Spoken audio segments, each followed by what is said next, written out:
പ്രിയപ്പെട്ട ഷാലോം പ്രേക്ഷകരെ, നിത്യജീവൻ്റെ പാതയിലേക്ക് സ്വാഗതം. നിത്യജീവന്റെ പാത. ഇന്ന് പ്രേക്ഷിത രംഗത്ത് രണ്ട് തരത്തിലുള്ള ആൾക്കാരെ കാണാം. ഒന്നാമത്തെ കൂട്ടർ തങ്ങളുടെ ജീവിതത്തിലെ വ്യക്തിപരമായ ഒരു അടിസ്ഥാന മാനസാന്തരം ഉണ്ടായ ശേഷം, അതായത് ഒരിക്കലും ദൈവം എന്തെന്നോ ദൈവം ആരെന്നോ പോലും അറിയാതെയും തകർച്ചയിലും മറ്റും ജീവിച്ചവർ ഇടയ്ക്ക് യേശുക്രിസ്തുവിനെ കണ്ടുമുട്ടുകയും യേശുവിന് വേണ്ടി പ്രേക്ഷിത വേല ചെയ്യുന്നവരും. മറ്റൊരു കൂട്ടർ വളരെ ചെറുപ്പകാലം മുതൽ തന്നെ മാതാപിതാക്കളിൽ നിന്നും വിശ്വാസ പരിശീലനം സ്വീകരിച്ചും ദേവാലയത്തിലെ അൾത്താര ബാലന്മാരും അതോടൊപ്പം തന്നെ ഭക്തസംഘടനകളിലൊക്കെ പ്രവർത്തിച്ച് വിശ്വാസ ജീവിതം നയിച്ചുകൊണ്ടിരിക്കുന്നതിനിടയിൽ നവീകരണത്തിലൂടെ യേശുക്രിസ്തുവിനെ കണ്ടുമുട്ടിയവർ. ഈ രണ്ടാമത്തെ കൂട്ടരിൽ മിക്കവാറും പേരും നവീകരണത്തിൽ നിലനിൽക്കുകയും സുവിശേഷത്തിൻ്റെ സാക്ഷ്യങ്ങൾ തൻ്റെ ജീവിതത്തിൻ്റെ മേഖലകളിലെ കാണിക്കുവാൻ സാധിക്കുന്നവരാണ് അവർ.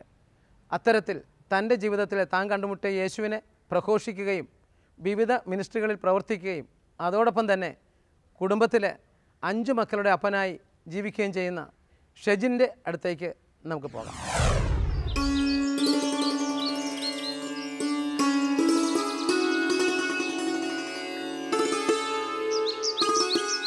ദൈവത്തിൻ്റെ ദാനമാണ് മക്കൾ. ഉദരഫലം അവിടുത്തെ സമ്മാനവും എന്ന തിരിച്ചറിവിൽ നിന്ന് തൻ്റെ 5 മക്കളെയും കൈപിടിച്ച് ജീവിതത്തിൻ്റെ വഴിത്താരകളിലൂടെ നടന്നു നീങ്ങുന്ന ഷെജിൻ ദൈവിക പദ്ധതിക്ക് തന്നെ വിട്ടുകൊടുക്കുകയാണ് ചെയ്യുന്നത്. 1ഉം 2ഉം മക്കൾ മതി എന്ന് വിചാരിക്കുന്ന ദമ്പതികൾക്ക് ഷെജിൻ ഇവിടെ ഒരു ചോദ്യചിഹ്നമായി മാറുന്നു. ദൈവം നൽകുന്ന മക്കളെ സ്വീകരിച്ച് ദൈവിക പദ്ധതി പ്രകാരം അവരെ വളർത്തി ജീവിതം മുമ്പോട്ട് കൊണ്ടുപോകുന്ന ഷെജിൻ നമുക്കൊരു സന്ദേശം നൽകുന്നു. ദൈവത്തിൻ്റെ പദ്ധതിയോട് ചേർന്ന് നടക്കുക, ദൈവത്തിൻ്റെ വഴിനടത്തലുകളെ അനുഭവിച്ചറിയുക.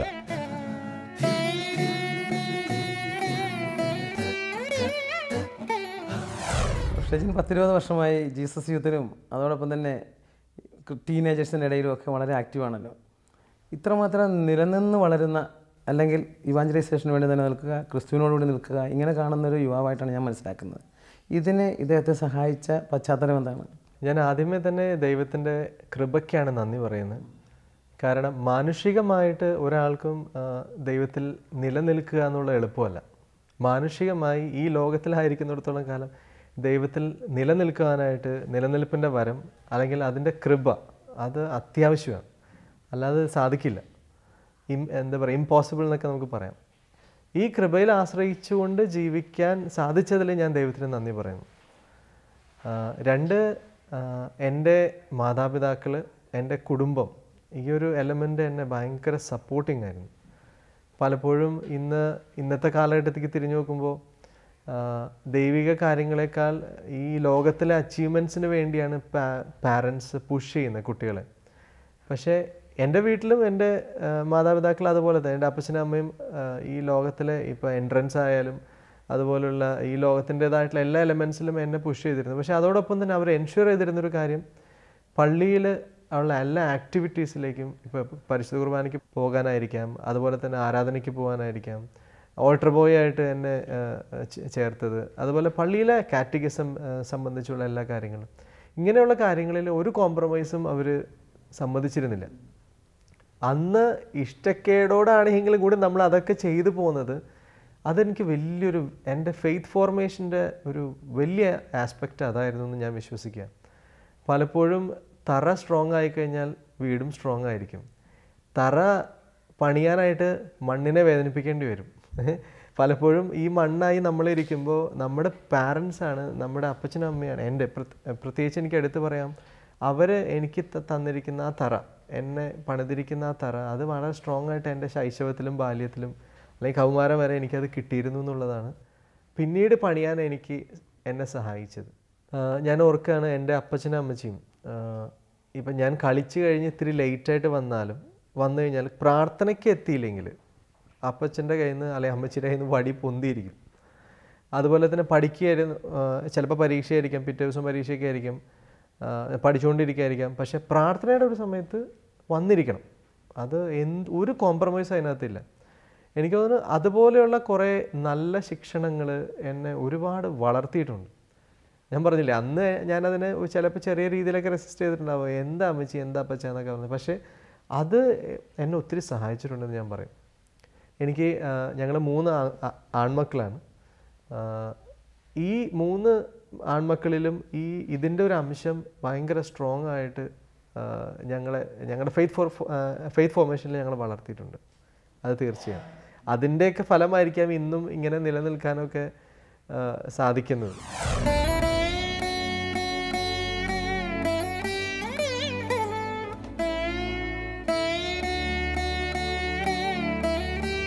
അപ്പനും അമ്മയും ചെറുപ്പത്തിൽ നൽകിയ സ്നേഹവാത്സല്യങ്ങളും ശിക്ഷണങ്ങളും സ്വീകരിച്ച് പുതിയ പാഠങ്ങൾ ഉൾക്കൊണ്ട് ജീവിതം കെട്ടിപ്പടുക്കുമ്പോൾ ജീവിതത്തിന് പുതിയ മാനം കൈവരുന്നു. മാതാപിതാക്കളുടെ അനുഗ്രഹം മക്കളുടെ ഭവനത്തെ ബലവത്താക്കും എന്ന തിരുവചനത്തിൻ്റെ തിരിച്ചറിവിൽ നിന്നും അപ്പനെയും അമ്മയെയും സ്നേഹിക്കുവാനും അവരോടൊപ്പം സമയം ചെലവഴിക്കാനും ഈ മകൻ ശ്രമിക്കുന്നതിലൂടെ കുടുംബം സ്വർഗമായി മാറുന്നു.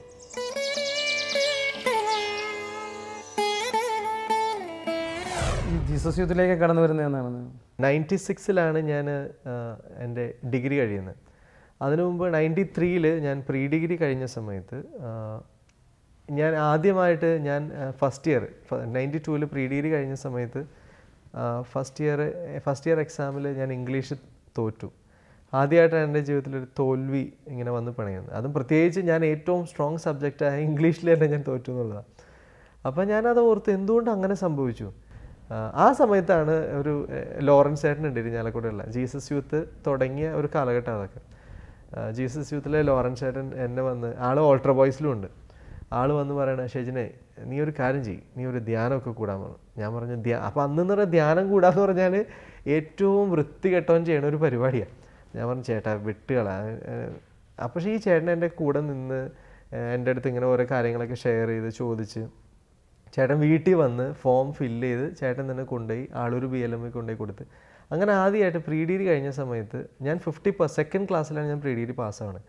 അതെന്നെ സംബന്ധിച്ച് ഞാനൊരു ടോപ്പ് 10-ലൊക്കെ ഉണ്ടായിരുന്നതാണ് എൻ്റെ ക്ലാസ്സിൽ, അല്ല ടോപ്പ് 5-ലും കുറേ കാലങ്ങളിലൊക്കെ ഉണ്ടായിരുന്നത്. അപ്പോൾ അതുകൊണ്ട് തന്നെ 50% എന്നൊക്കെ പറഞ്ഞാൽ എനിക്ക് അംഗീകരിക്കാൻ പറ്റുന്നതിന് അപ്പുറമായിരുന്നു. അങ്ങനെയാണ്. പക്ഷേ ഞാൻ ഇന്ന് തിരിഞ്ഞു നോക്കുമ്പോൾ ആലോചിക്കുന്നത്, എനിക്ക് ഒന്ന് ലോറൻസ് ചേട്ടന് വേണ്ടി ഞാൻ ഇന്നും കർത്താവിന് നന്ദി പറയാറുണ്ട്, ആ ദൈവത്തെ എനിക്ക് പരിചയപ്പെടുത്തി തന്നതിൽ. 2, ഈ കർത്താവിനെ കണ്ടുമുട്ടാനായിട്ടുള്ള ഏറ്റവും വലിയൊരു കാരണമായിരുന്നത് ആ ഒരു ചെറിയ തകർച്ച. അപ്പോൾ ഇന്ന് ഞാൻ ഇത് കണ്ടിരിക്കുന്ന എല്ലാവരോടും ഞാൻ പറയുന്നത്, തകർച്ച വരുമ്പോൾ ഇറ്റ്സ് ആൻ ഓപ്പർച്യൂണിറ്റി. കർത്താവിനെ അന്വേഷിക്കാനും കർത്താവിനെ കണ്ടുമുട്ടാനും ഒരു പെനുവേൽ എക്സ്പീരിയൻസിൻ്റെ എന്താ പറയുക വലിയൊരു തിരശ്ശീല അവിടെ ഉയരാൻ പോവുകയാണ്. ഈ ഒരു റിട്രീറ്റ് കഴിഞ്ഞ് കർത്താവ് ശരിക്കും സ്പർശിച്ചു. ഞാൻ അന്നാണ് ആക്ച്വൽ ജോയ് എന്ന് പറയുന്നൊരു സാധനം തിരിച്ചറിയണേ. പക്ഷെ ഞാൻ പൊതുവേ എല്ലാ കാര്യങ്ങളിലും സന്തോഷിക്കുന്നൊരു മനുഷ്യനാണ്. പക്ഷെ കർത്താവിൻ്റെ സന്തോഷവും ലോകത്തിൻ്റെ സന്തോഷവും തമ്മിൽ വലിയൊരു അന്തരമുണ്ടെന്ന് എനിക്കന്ന് മനസ്സിലായി. ലോകത്തിൻ്റെ സന്തോഷം ആ ഇൻസ്റ്റൻസ് കഴിയുമ്പോൾ അത് മാറിപ്പോവും. പക്ഷെ കർത്താവിൻ്റെ ഒരു ആനന്ദം എന്ന് പറയുന്നത് അത് എപ്പോഴും നിലനിൽക്കുന്നതാണ്. ഞാൻ പ്രത്യേകിച്ച് ഒന്നും ചെയ്യണ്ട ആ ആനന്ദം ആസ്വദിക്കാനായിട്ട്. കർത്താവിലായിരിക്കുമ്പോൾ നമുക്കത് കിട്ടിക്കൊണ്ടേയിരിക്കും. അതെനിക്ക് മനസ്സിലായി. അന്ന് ഞാൻ ഓർത്തു, ഒരു ഭാരവും അനുഭവിക്കാത്തൊരു സിറ്റുവേഷൻ ഞാൻ അന്ന് കടന്നുപോയി. അതിനു മുമ്പ് ഭാരം എന്താണെന്നൊന്നും എനിക്കറിയില്ല. പക്ഷേ അന്ന് എനിക്ക് മനസ്സിലായി ഭാരം ഇല്ലാത്തൊരവസ്ഥയുണ്ടെന്നത്. അങ്ങനെ ആ ഒരു ഭയങ്കര ഒരു ഗോഡ് എക്സ്പീരിയൻസ് അന്ന് ശരിക്കും ആ റിട്രീറ്റിൽ എനിക്കുണ്ടായി. ഇരിഞ്ഞാലക്കുട ജീസസ് യൂത്തിനോട് ഭയങ്കര നന്ദിയുണ്ട്. ആ സമയത്ത് നമ്മളെയൊക്കെ എന്താ പറയുക സഹിച്ച് ആ ഒരു റിട്രീറ്റിൽ നമ്മളെ ഇരുത്തി. ഇന്നും ഞാൻ ഓർക്കുക അന്നത്തെ ലീഡേഴ്സിനെയൊക്കെ ഇന്നും അവരെൻ്റെ മനസ്സിലുണ്ട്. അവരുടെ ഓടി നടന്ന്. പക്ഷെ അതെന്നെ ഭയങ്കരമായിട്ട് സ്പർശിച്ചു. ഞാൻ ആലോചിച്ചു, ഇവരുടെ കൂടെ കൂടണം. ഇതുപോലെ എന്നെ ഈ ഒരു ആനന്ദം അനുഭവിക്കാനായിട്ട് ഇവർ പണിയെടുത്ത പോലെ എനിക്കും പണിയെടുക്കണം. അപ്പോൾ സുവിശേഷ പ്രഘോഷണത്തിൻ്റെ ക്ലാസ്സൊക്കെ എത്തിയപ്പോൾ ആ ബ്രദർ പറഞ്ഞു എന്ന് ഞാൻ ഓർക്കണം, ഇനി ഈ ചേട്ടന്മാരും ചേച്ചിമാരൊക്കെ ചെയ്ത ജോലികൾ ഇനി ചെയ്യേണ്ടത് നിങ്ങളാണ്. ആ ഒരു ഇവാഞ്ചലിസ്റ്റിക് സ്പിരിറ്റ് അന്നത്തെ അഡോറേഷനിൽ എനിക്ക് ശരിക്കും കിട്ടിയെന്ന് എനിക്ക് ഉറപ്പാണ്. കരിസ്മാറ്റിക് നവീകരണ ധ്യാനത്തിലൂടെ ജീസസ് യൂത്തിലെത്തിയ ഷെജിൻ അവിടെ കിട്ടിയ ഫോർമേഷനുകളും ദൈവാനുഭവങ്ങളും സ്വന്തം ജീവിതത്തിന് കരുത്തു പകരാൻ കൈമുതലാക്കി മാറ്റി. ദൈവീക പദ്ധതിക്ക് സ്വയം വിട്ടുകൊടുത്തുകൊണ്ട് ദൈവത്തെ തങ്ങളുടെ ജീവിതത്തിൻ്റെ രക്ഷകനും നാഥനുമായി സ്വീകരിച്ച് ദൈവരാജ്യ വിസ്തൃതിക്കു വേണ്ടി പ്രവർത്തിക്കുകയാണ് ഓരോ ജീസസ് യൂത്തും. കലാപരമായ കഴിവുകളിലൂടെ ദൈവത്തെ സ്തുതിക്കുന്നതോടൊപ്പം ആരും ചെയ്യാൻ മടിക്കുന്ന ക്ലീനിംഗ് ജോലികളിലൂടെയും ദൈവത്തെ മഹത്വപ്പെടുത്തുകയാണ് ഇവർ. മ്യൂസിക്കിലേക്ക് ഇത് ആദ്യം എൻ്റർ ചെയ്യാനിടയായത് എങ്ങനെയാണ്? മ്യൂസിക് എന്ന കാരിസം എനിക്ക് ഉണ്ടെന്ന് പോലും എനിക്ക് അറിയില്ലായിരുന്നു സത്യം പറഞ്ഞാൽ. ഞാൻ കോളേജിലൊക്കെ കോമ്പറ്റീഷനിൽ പങ്കെടുത്തിട്ടൊക്കെ ഉണ്ട്, പക്ഷേ ഇത് എന്നിൽ ഇത്ര സ്ട്രോങ് ആയിട്ട് ഇതുണ്ടെന്ന് എനിക്ക് അറിയില്ലായിരുന്നു. അങ്ങനെ ധ്യാനം കഴിഞ്ഞിട്ട് ഈ ധ്യാനത്തിൽ പാടിയിരുന്നൊരു തോംസൺ എന്ന് പറഞ്ഞൊരു ജീസസ് യൂത്ത് ഉണ്ട്, ചാലക്കുടിക്കാരനാണ്. പിന്നെ ഒരു ജോയ് പൈപ്പള്ളി. ഇവർ രണ്ടുപേരും ഈ മ്യൂസിക് ഉള്ളിലുള്ളതുകൊണ്ട് ഇവരുടെ പാട്ടുകളൊക്കെ എന്നെ ഭയങ്കരമായിട്ട് സ്പർശിക്കുക. ഈ പാട്ടുകൾക്ക് മനുഷ്യനെ ആത്മീയമായി ആഴപ്പെടുത്താൻ സാധിക്കുമെന്ന് എനിക്ക് അന്ന് മനസ്സിലായി. അപ്പം ഞാൻ ആലോചിച്ചു, ദൈവം, ഞാൻ ഇത്ര നാൾ ലോകത്തിൻ്റെ സന്തോഷത്തിന് വേണ്ടി പാടിയിരുന്നത്, ഡി-സോൺ കോമ്പറ്റീഷനും കോളേജിൻ്റെ കോമ്പറ്റീഷൻസിന് വേണ്ടി. എന്തുകൊണ്ട് മനുഷ്യനെ ദൈവത്തിലേക്ക് അടുപ്പിക്കാൻ എൻ്റെ ഈ പാട്ട് ഉപയോഗിച്ചുകൂടാ? അങ്ങനെ ഞാൻ ആദ്യമായിട്ട് തോംസൺ ചേട്ടനെയും ഈ പറഞ്ഞ ജോയി ചേട്ടനെയൊക്കെ വിളിക്കുകയാണ്. ചേട്ടാ, എനിക്കും ഇതിൻ്റെ ഭാഗമായ കൊള്ളാം. അപ്പോൾ ദൈവത്തിൻ്റെ വലിയ അനുഗ്രഹം, ഗ്ലോറിയ 93 എന്ന് പറഞ്ഞ വലിയൊരു പ്രോഗ്രാം ഇരിഞ്ഞാലക്കുടയിൽ ഇനോഗ്രേറ്റ് ചെയ്യാൻ പോകുന്നൊരു സമയമാണ്. അപ്പോൾ മ്യൂസിക് മിനിസ്ട്രീന്ന് ഇങ്ങനെ വിപുലീകരിച്ചുകൊണ്ടിരിക്കുന്നൊരു കാലഘട്ടം. അപ്പോൾ ആ സമയത്ത് മോനൊരു ദിവസം വാ എന്ന് പറഞ്ഞു. അങ്ങനെ ഞാൻ സ്പിരിച്വാലിറ്റി സെൻറ്ററിൽ ചെന്നു. തോംസനെ എന്നെ കൊണ്ട് പാടിപ്പിച്ചു. പറഞ്ഞു, മോനെ യു വിൽ സിങ്. നമ്മുടെ ഒരു ടീമായിട്ട് ഇംഗ്ലീഷ് സോങ്സിലായിരിക്കും പ്രയോറിറ്റി കൂടുതലുണ്ടാവുക. അപ്പോൾ എൻ്റെ ജീവിതത്തിൽ ആദ്യമായിട്ട് ഞാൻ ഇംഗ്ലീഷ് സോങ്സ് അതുപോലെ പാടുന്നത്. അപ്പോൾ എനിക്ക് മനസ്സിലായി എന്തോ ഒരു വിളി ഈ ഒരു മേഖലയിൽ എനിക്കുണ്ട്. അതിനുശേഷം പിന്നെ മ്യൂസിക് മിനിസ്ട്രിയിൽ ഈ കഴിഞ്ഞ 19 വർഷമായിട്ട് മ്യൂസിക് മിനിസ്ട്രിയിൽ അതൊരു മെയിൻ മിനിസ്ട്രി ആയിട്ട് ഞാൻ കൊണ്ടുപോകുന്നു. പക്ഷേ എൻ്റെ ഉള്ളിൽ തീർച്ചയായിട്ടും ഉണ്ടായിരുന്നൊരു ക്ലാരിറ്റി, ഒരിക്കലും ഒരു മിനിസ്ട്രിയിൽ തളയ്ക്കപ്പെടരുത് നമ്മളെന്നുള്ളത്. എൻ്റെ ബേസിക് കാരിസം അതുള്ളതുകൊണ്ട് ഞാനത് ഇന്നും കണ്ടിന്യൂ ചെയ്യുന്നു. പക്ഷേ അതോടൊപ്പം തന്നെ ഇപ്പോൾ ക്യാമ്പസ് മിനിസ്ട്രിയിൽ, ടീൻസ് മിനിസ്ട്രിയിൽ, അതുപോലെ തന്നെ പാരിഷ് മിനിസ്ട്രിയിൽ, ഈ വക മിനിസ്ട്രികളിലൊക്കെ ഞാൻ ആക്റ്റീവായിരുന്നു ഓരോ കാലഘട്ടത്തിൽ. ഇപ്പോൾ ഓൾ കേരള ടീമുകളിലും ഉണ്ടായിരുന്നു, പാരിഷിലും ടീൻസിലും ഒക്കെ ഞാൻ ഉണ്ടായിരുന്നു. ഇപ്പോൾ ടീൻസിൻ്റെ എൽഡറായിരുന്നു കഴിഞ്ഞ 3 വർഷമായിട്ട് ഓൾ കേരള ടീൻസ് മിനിസ്ട്രിയുടെ. അങ്ങനെ ദൈവം എന്താ പറയുക, ഈ ഉള്ളവനെ ഉപയോഗിക്കുന്നു എന്നുള്ളതിൻ്റെ ഒരു നന്ദിയാണ് എനിക്ക് ഈശോയോട് ഉള്ളത്. ഈ മ്യൂസിക് മിനിസ്ട്രിയോടനുബന്ധിച്ച് ഉള്ളിൽ തങ്ങി നിൽക്കുന്ന ഏതെങ്കിലും പാട്ടുകൾ ഓർക്കുന്നുണ്ടോ? എനിക്ക് പെട്ടെന്നാണ് ചോദിക്കുമ്പോൾ, കാരണം 19 വർഷമായിട്ട് പല സ്റ്റേജുകളിലും പല ആരാധനകൾക്കും ഇങ്ങനെ പോയി പാടിക്കൊണ്ടിരിക്കുന്നതുകൊണ്ട് ഒരുപാട് പാട്ടുകൾ എന്നെ ടച്ച് ചെയ്തിട്ടുണ്ട്. എനിക്ക് എൻ്റെ പേഴ്സണൽ പ്രയറിലൊക്കെ എന്നെ ഒത്തിരി സഹായിച്ചിട്ടുള്ള ഒരു പാട്ടാണ് Jesus what A wonder you are എന്ന്. എന്നെ ഏറ്റവും സ്പർശിച്ചിരിക്കുന്നു എന്ന് പറയുന്നത് ഇപ്പോൾ ഈ അടുത്ത കാലഘട്ടങ്ങളിലൊക്കെ ഇറങ്ങിയ സ്തുതിപ്പിൻ്റെ ഞാൻ പ്രൈസ് ആൻഡ് വർഷിപ്പാണ് എൻ്റെ ഒരു സ്പെഷ്യലൈസ്ഡ് ഏരിയ ഞാൻ എടുത്തിരിക്കുന്നത്. അതുകൊണ്ട് തന്നെ ഈ അടുത്ത കാലങ്ങളിൽ ഇറങ്ങിയ ഒരു പാട്ടുണ്ട്. അതിങ്ങനെയാണ്: സ്തുതിക്കുന്ന നേരം വിണ്ണിൽ സന്തോഷം, ഒഴുക്കുന്നു നാഥൻ നിത്യം സാമോദം, ആരാധനയേകും നേരം വിൺവാതിൽ, തുറന്നിടും കൃപകൾ ചൊരിയും വരമഴയാ. ഇങ്ങനെയാണ് അതിൻ്റെ വരികൾ പോകുന്നത്. സ്തുതിപ്പിൻ്റെ ശക്തി എൻ്റെ ജീവിതത്തിൽ വളരെയധികം എനിക്ക് മനസ്സിലായിട്ടുള്ള ഒരാളാണ്. അതുകൊണ്ടാണ് ഈ ഒരു ഗാനം എനിക്ക് അത്രയ്ക്ക് ഇഷ്ടം. പിന്നെ Jesus what A wonder you are എന്ന് പറഞ്ഞൊരു പാട്ടുണ്ട്. അതും ഇതുപോലെ തന്നെ ഭയങ്കരമായിട്ട് എന്നെ സ്പർശിച്ചിരിക്കുന്ന പാട്ടാണ്.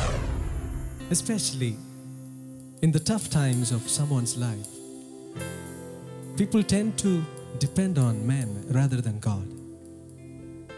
One of the beautiful verses of Bible says, I lift my eyes up to the mountains. Where does my help come from? My help comes from you, O Almighty God. When we sing this song, let's acknowledge that Jesus is the only refuge in our life. Let's sing this song together.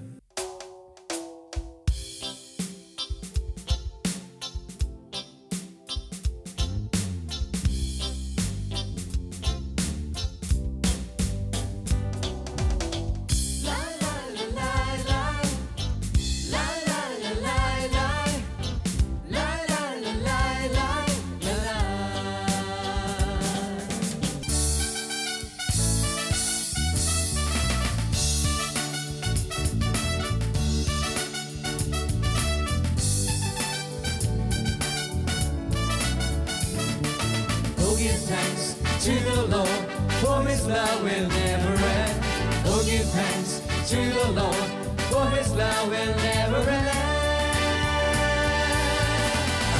എൻ്റെ ലൈഫിലെ ഒരു ഭയങ്കര അടിപൊളി ഒരു turning ആയിരുന്നു എൻ്റെ വിവാഹ ജീവിതം എന്ന് പറയുന്നത്. 2003 ഞാൻ കല്യാണം കഴിയുന്നത്. അപ്പോൾ കല്യാണത്തിൻ്റെ സമയത്ത് ഈ പ്രപ്പോസൽ വന്ന സമയത്ത് തന്നെ സ്മിത എൻ്റെ വൈഫ് എന്നോട് പറഞ്ഞത്, അവളെ ഹൈലൈറ്റ് ചെയ്ത് കാണിക്കല്ല അവൾ ചെയ്ത്. അതിന് പകരമായിട്ട് അവൾ എന്നോട് പറഞ്ഞു, ഷെജിൻ എനിക്ക് ഹൈപ്പോതൈറോയിഡിസം ഉണ്ട്, ഞാൻ മരുന്ന് കഴിക്കുന്ന ആളാണ്. അപ്പോൾ ഇങ്ങനെ പറഞ്ഞു കേട്ടിട്ടുണ്ട് മക്കളൊന്നും ഉണ്ടാവില്ല എന്നൊക്കെ അങ്ങനെയുള്ള ആൾക്കാർക്ക്. അങ്ങനെ ഒരു പേടി അവളുടെ ഉള്ളിലുണ്ടായിരുന്നു. അവൾ പറഞ്ഞു എനിക്ക് കോണ്ടാക്ട് ലെൻസ് ഉണ്ട്, ഞാൻ കണ്ണട വയ്ക്കുന്ന ആളാണ്. അവളുടെ കുറേ കുറവുകളൊക്കെ അവൾ എന്നോട് പറഞ്ഞു. അപ്പോൾ എനിക്കത് ഭയങ്കര ഇഷ്ടപ്പെട്ടു സത്യം പറഞ്ഞത്. കാരണം വെച്ചാൽ സാധാരണ ഇന്നത്തെ കാലഘട്ടത്തിൽ എന്നെ ഏറ്റവും ബ്യൂട്ടിഫുള്ളായിട്ട് കാണിക്കാൻ ശ്രമിക്കുന്ന ഒരു കാലഘട്ടത്തിൽ ഒരു പെങ്കൊച്ച് എന്നോട് വന്ന് പറയാണ് ഇങ്ങനെയൊക്കെയാണ് ഞാൻ, ഇത്രയും കുറവുകളൊക്കെയാണ് എനിക്കുള്ളത്. പക്ഷേ എൻ്റെ ഒരു സ്ട്രെങ്ത് എന്ന് എനിക്ക് തോന്നുന്നത് ഞാൻ ഈശോയോട് ആലോചിച്ച് എല്ലാം തീരുമാനിക്കുന്നതാണ്. ഇത്രയും സംസാരിച്ചിട്ടുള്ളൂ ഞങ്ങൾ. പക്ഷേ അത് എന്നെ സംബന്ധിച്ച് ഭയങ്കര വലിയൊരു അടയാളമായിരുന്നു. ആ സമയത്ത് കുറേ പ്രപ്പോസലൊക്കെ എനിക്കിങ്ങനെ വരുന്നു, പല സർക്കിളുകളിൽ നിന്നും പല പ്രപ്പോസൽസ് വരുന്നു. പക്ഷേ എനിക്ക് പ്രാർത്ഥിച്ച് കൺഫർമേഷൻ കിട്ടാത്തതുകൊണ്ട് ഞാൻ ഒന്നിനും യെസ് പറയാതെ നിൽക്കുന്നൊരു കാലഘട്ടത്തിൽ. അങ്ങനെയാണ് ഈ സമയത്ത് കർത്താവ് സുഭാഷിതങ്ങൾ 31:10 എനിക്ക് കൺഫർമേഷൻ തരികയാണ്, ഉത്തമയായ ഭാര്യ എന്ന് പറയുന്നത് കർത്താവ് എനിക്ക് വചനം തരണം. അപ്പോൾ അവിടെ വെച്ച് തന്നെ ഞാൻ കൺഫർമേഷൻ എടുത്തു. അങ്ങനെ വിവാഹ ജീവിതത്തിലേക്ക് കയറി. വളരെ മനോഹരമായിട്ട് ഇപ്പോൾ 2 വാല്യൂ സിസ്റ്റം, 2 കുടുംബങ്ങൾ, 2 വ്യക്തികൾ, 2 എഡ്യൂക്കേഷൻ ഇതൊക്കെ വരുമ്പോൾ അഭിപ്രായങ്ങൾ ഞങ്ങൾക്ക് പലപ്പോഴും 2 അഭിപ്രായങ്ങളൊക്കെ വരും. പക്ഷേ കർത്താവിൽ മാരീഡ് ലൈഫ് ബ്യൂട്ടിഫുള്ളായിട്ട് കൊണ്ടുപോകാനായിട്ട് ആ ഒരു ഫോർമേഷൻ ഭയങ്കര ബ്യൂട്ടിഫുള്ളായിരുന്നു ഞങ്ങളുടെ. എനിക്കിപ്പോൾ തോന്നുന്നു ഇന്നത്തെ കാലഘട്ടത്തിൽ ഞാൻ ഇന്നും മനസ്സിലാക്കിയിരിക്കുന്നത് വിവാഹ ജീവിതം എന്ന് പറയുന്നത് ഒരിക്കലും ഒരു അഡ്ജസ്റ്റ്മെൻ്റ് അല്ല, അക്സെപ്റ്റൻസ് ആണ്. എൻ്റെ ഭാര്യ എന്താണോ, അവൾ ആരാണോ, അവളെ ആ രീതിയിൽ നമുക്ക് അക്സെപ്റ്റ് ചെയ്യാനും സ്നേഹിക്കാനും പറ്റണം. അത് അവളുടെ കുറവുകളോടും കൂടുതലുകളോടും കൂടെ സ്നേഹിക്കാൻ നമുക്ക് പറ്റണം. അവിടെയാണ് യഥാർത്ഥ വിവാഹ ജീവിതം അതിൻ്റെ ബ്യൂട്ടിയിലേക്ക് എത്തുന്നത്. കർത്താവിനുള്ള റോളെന്ന് പറയുന്നത് ഈ രണ്ട് എക്സ്ട്രീംസിലുള്ള ആൾക്കാരായിരിക്കാം, അല്ലെങ്കിൽ 2 തരത്തിലുള്ള മനുഷ്യരായിരിക്കും. ഇവരെ കർത്താവിന് മാത്രം ഒന്നിപ്പിക്കാൻ പറ്റുള്ളൂ. ഇവിടെയാണ് ഒരുമിച്ച് ചേർന്ന് പ്രാർത്ഥിക്കുന്നതിൻ്റെ പ്രസക്തിയും എന്താ പറയുക ഒരുമിച്ച് കാര്യങ്ങൾ തീരുമാനിക്കുന്നതിൻ്റെ പ്രസക്തിയൊക്കെ ഇവിടെയാണ്. അത് ഉണ്ടെങ്കിൽ വിവാഹ ജീവിതത്തിൻ്റെ ബ്യൂട്ടി നമുക്ക് കാണാൻ പറ്റും. പലപ്പോഴും യൂത്തൊക്കെ എന്നോട് ചോദിക്കും, കാരണം ബ്രോക്കൺ ഫാമിലീസ് ഒരുപാട് ചുറ്റും കാണുന്നു, നിങ്ങളെങ്ങനെ ജീവിതം ഇങ്ങനെ എൻജോയ് ചെയ്യാൻ പറ്റുന്നത്? ഞാൻ കർത്താവിൽ ആശ്രയിക്കാണ്ട് എൻജോയ് ചെയ്യാൻ പറ്റില്ല. 5 മക്കളുള്ളൊരു അപ്പൻ എന്ന നിലയിൽ ഷൈജിൻ്റെ കുടുംബജീവിതത്തെക്കുറിച്ച് എന്ത് പറയുന്നത്? പലപ്പോഴും ഒരുപാട് പ്ലാനിങ് ചെയ്യുന്ന മനുഷ്യരാണ് നമ്മുടെ ആൾക്കാർ. എന്ന് വെച്ചാൽ ഞാനടക്കമുള്ള ഇന്നത്തെ യുവതലമുറ ഒരുപാട് പ്ലാൻ ചെയ്യും. പ്ലാനിങ്ങിൻ്റെ എക്സിക്യൂഷനിലൂടെയാണ് അവർ ആക്ച്വലി സക്സസ്ഫുൾ ആവുന്നതെന്നാണ് അവരുടെ ഒരു ചിന്ത. പ്ലാനിങ് വേണ്ടാന്നൊന്നും ഞാൻ ഒരിക്കലും പറയുന്നില്ല. പക്ഷേ വിശ്വാസം എന്നുള്ളത് പ്രാക്ടീസ് ചെയ്യണമെങ്കിൽ പ്ലാനിങ്ങിന് അപ്പുറത്ത് ചിന്തിക്കാനും അത് എക്സിക്യൂട്ട് ചെയ്യാനും ഉള്ള ഒരു മനോഭാവം നമ്മളിൽ ഉണ്ടായിരിക്കണം. എങ്കിലേ വിശ്വാസം ജീവിക്കാൻ നമുക്ക് പറ്റുള്ളൂ. ഇപ്പം ഞാൻ ആലോചിക്കുകയാണ്, ഇപ്പം കല്യാണത്തിൻ്റെ ആദ്യ രാത്രിയാണ് ഞാനും എൻ്റെ ഭാര്യയും കൂത്തിരുന്ന് തീരുമാനിക്കുകയാണ് നമുക്ക് ഒരു കുട്ടി മതി എന്ന് ഞാൻ തീരുമാനിച്ചു കഴിഞ്ഞാൽ ദൈവത്തിൻ്റെ പ്രൊവിഡൻസ് ആസ്വദിക്കാനുള്ള ചാൻസ് നഷ്ടപ്പെടുത്തുകയാണ് ഞാനും വൈഫും. ദൈവം ഫസ്റ്റ് ഞങ്ങളോട് ഒരുമിച്ച് സംസാരിച്ചത് ഇതാണ്, നിൻ്റെ മക്കളെ ഞാൻ കടൽ തീരത്തെ മണൽത്തരി പോലെയും ആകാശത്തിലെ നക്ഷത്രങ്ങളെപ്പോലെയും. ഈ 2 കാര്യമാണ് ഞങ്ങളുടെ അടുത്ത് ഒരുമിച്ച് ദൈവം ആദ്യം സംസാരിക്കുന്നത്. എൻ്റെ തമ്പുരാനെ, വിശുദ്ധ കുരിശിൻ്റെ അടയാളത്താൽ ഞങ്ങളുടെ ശത്രുക്കളിൽ നിന്ന് ഞങ്ങളെ രക്ഷിക്കണമേ. ഞങ്ങളുടെ തമ്പുരാനെ, പിതാവിൻ്റെയും പുത്രൻ്റെയും പരിശുദ്ധാത്മാവിൻ്റെയും നാമത്തിൽ ആമേൻ. കൂടുമ്പോൾ ഇമ്പമുള്ള കുടുംബം, കർത്താവ് നാഥനായ കുടുംബം. ഒരുമിച്ച് പ്രാർത്ഥിക്കുന്ന കുടുംബം ഒരുമിച്ച് നിലനിൽക്കുമെന്ന തിരിച്ചറിവിൽ നിന്നും പ്രാർത്ഥനയിലൂടെ ദൈവത്തിൻ്റെ സമാധാനം അനുഭവിച്ചറിയുകയാണ് ഈ കുടുംബം.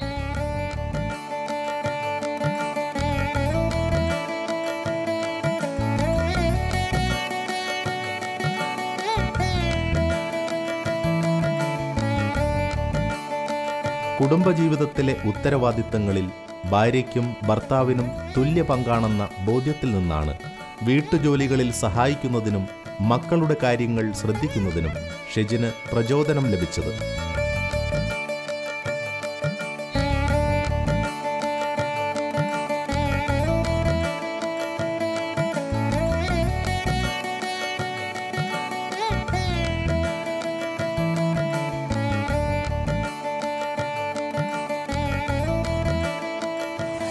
മറ്റു മനുഷ്യർ പറയുമ്പോഴേ ഇന്നൊരു കമ്പനിയുടെ ഓൾ കേരള എക്സിക്യൂട്ടീവ് ആയിരിക്കുന്ന ഒരാൾക്ക് ഇതൊരു വിഷമമല്ല. അത് സാധാരണക്കാരൻ ഒരു LD ക്ലർക്കിൻ്റെ സ്ഥിതി ആയിരുന്നെങ്കിൽ എന്താണ് സ്ഥിതി? പക്ഷേ ഇത് ഞാൻ പറയുമ്പോൾ എൻ്റെ വിവാഹം കഴിയുന്ന സമയത്ത് ഞാനൊരു മെഡിക്കൽ റെപ്രസെൻറ്റേറ്റീവ് ആയിരുന്നു. എന്താ പറയുക, തുച്ഛമായ ശമ്പളം ഒതുങ്ങി കഴിഞ്ഞ് ജീവിച്ചിരുന്ന ഒരാളാണ് ഞാൻ. ഫസ്റ്റ് എൻ്റെ കുട്ടി ജനിച്ചതിൻ്റെ തൊട്ട് പിന്നാലെ എൻ്റെ ഫസ്റ്റ് സാലറി ഹൈക്ക് വരുന്നത്. ഞാൻ ഫസ്റ്റ് പ്രൊമോഷൻ എടുക്കുന്നു. അതിനുശേഷം രണ്ടാമത്തെ കുട്ടി ജനിക്കുന്ന സമയത്ത് ഞാൻ ഈ ഫാർമ ഇൻഡസ്ട്രിയിൽ നിന്ന് ഞാൻ ഫിനാൻഷ്യൽ ഇൻഡസ്ട്രിയിലേക്ക് മാറുന്നു. എൻ്റെ സാലറി അവിടെ ഡബിൾ ആവാണ്. പക്ഷേ ഞാൻ കണ്ടിരുന്നത് ഓരോ കുട്ടികളുടെ ജനന സമയത്തും ദൈവം ഫിനാൻഷ്യൽ പ്രോവിഡൻസ് എനിക്ക് പ്രൊവൈഡ് ചെയ്യുന്ന ഞാൻ വളരെ വ്യക്തമായി ഞാൻ കണ്ട ഒരാളാണ്. അതിൽ ഞാൻ വിശ്വസിക്കുന്ന ഒന്നേ ഉള്ളൂ, ഞാൻ ദൈവത്തിൽ വിശ്വസിക്കുമ്പോൾ അത് വിശ്വസിച്ച് ഒരു സ്റ്റെപ്പ് എടുക്കുമ്പോൾ 10 ഇരട്ടിയാണ് ദൈവം നമുക്ക് വേണ്ടി കരുതി വെച്ചിരിക്കുന്നത്.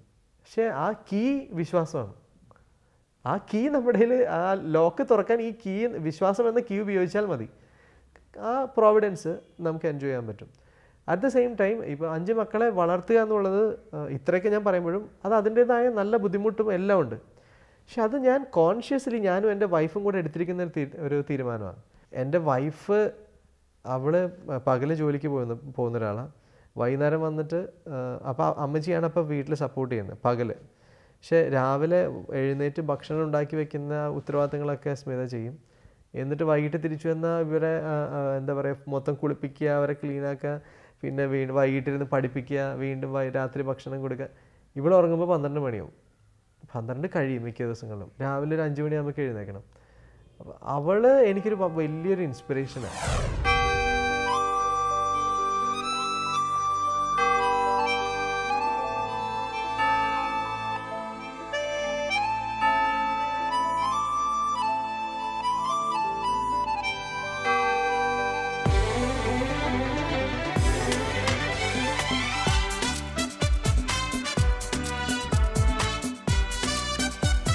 തൻ്റെ ജീവിതത്തിലെ തിരക്കുകൾക്കിടയിലും മക്കളോടൊപ്പം സമയം ചെലവഴിക്കുന്നതിൽ ഷെജിൻ സന്തോഷം കണ്ടെത്തുന്നു. ഒരു കുടുംബമാകാൻ ദൈവം നമ്മെ തിരഞ്ഞെടുത്തു. സുഖദുഃഖങ്ങളിൽ കൈകൾ ചേർത്തു. നാം ഒന്ന് നമുക്കൊന്ന്, നാം രണ്ട് നമുക്ക് രണ്ട് എന്ന ചിന്താഗതിയിലൂടെ പോകുന്ന അണുകുടുംബ സംവിധാനങ്ങൾക്ക് ഒരു വെല്ലുവിളിയാണ് ഷെജിനും സ്മിതയും 5 മക്കളും. ദൈവം നമ്മെ തിരഞ്ഞെടുത്തു. സുഖദുഃഖങ്ങളിൽ കൈകൾ ചേർത്തു. തൻ്റെ വ്യക്തി ജീവിതത്തിൽ യേശു ക്രിസ്തു വഴിയുള്ള ദൈവകൃപ കടന്നു വരുമ്പോൾ ഒരു വ്യക്തി തൻ്റെ ജീവിതത്തിൻ്റെ ഏതെല്ലാം മേഖലകളിലാണ് ക്രിസ്തുവിൻ്റെ പരിമളമായി തീരുന്നത്. ഇതാ ഷെജിൻ തൻ്റെ കുടുംബജീവിതത്തിൽ, തൻ്റെ ജോലിസ്ഥലത്ത്, ജീസസ് യൂത്ത് മിനിസ്ട്രിയിൽ ലഭിക്കുന്നിടങ്ങളിലൊക്കെയും ക്രിസ്തുവിൻ്റെ പരിമളമായി തീർന്നുകൊണ്ടിരിക്കുന്നു. മാത്രമല്ല, ഇന്ന് നമ്മുടെ സമൂഹത്തിൽ പ്രായോഗിക ദൈവനിഷേധത്തിന് ഉദാത്ത ദൃഷ്ടാന്തമായിക്കൊണ്ടിരിക്കുന്ന അണുകുടുംബങ്ങളും വിവാഹാനന്തരം കുഞ്ഞുങ്ങൾ തന്നെ വേണ്ട എന്ന് ബോധപൂർവം എടുക്കുന്ന ദമ്പതികളുമുള്ള ലോകത്തിൽ മരണസംസ്കാരത്തെ അരക്കിട്ടുറപ്പിക്കുന്ന അത്തരക്കാർക്ക് മുന്നിൽ ഇതാ ഒരു വെല്ലുവിളിയായി ഷെജിൻ 7 വർഷം കൊണ്ട് 5 മക്കൾക്ക് ജന്മം കൊടുത്തുകൊണ്ട് നമ്മളെ ഓരോരുത്തരെയും വിളിക്കുകയാണ്. ദൈവത്തോടൊത്ത് ദൈവകൃപ സ്വീകരിച്ച് ജീവിച്ചാൽ ജീവിതത്തിൽ സമയമില്ലെന്ന് പറയുന്നവർക്കും മക്കളുടെ ബാഹുല്യം, സാമ്പത്തിക ബാധ്യത ഉണ്ടാകുമെന്ന് കരുതുന്നവർക്കും ഒരു വെല്ലുവിളിയായി തീരട്ടെ. നല്ല തീരുമാനങ്ങൾ എടുക്കുവാൻ ഈ എപ്പിസോഡ് നിങ്ങൾക്ക് സഹായകമാകട്ടെ. അടുത്ത ആഴ്ചയിൽ മറ്റൊരു സന്ദേശവുമായി നിത്യജീവൻ്റെ പാതയിൽ നമുക്ക് കണ്ടുമുട്ടാം.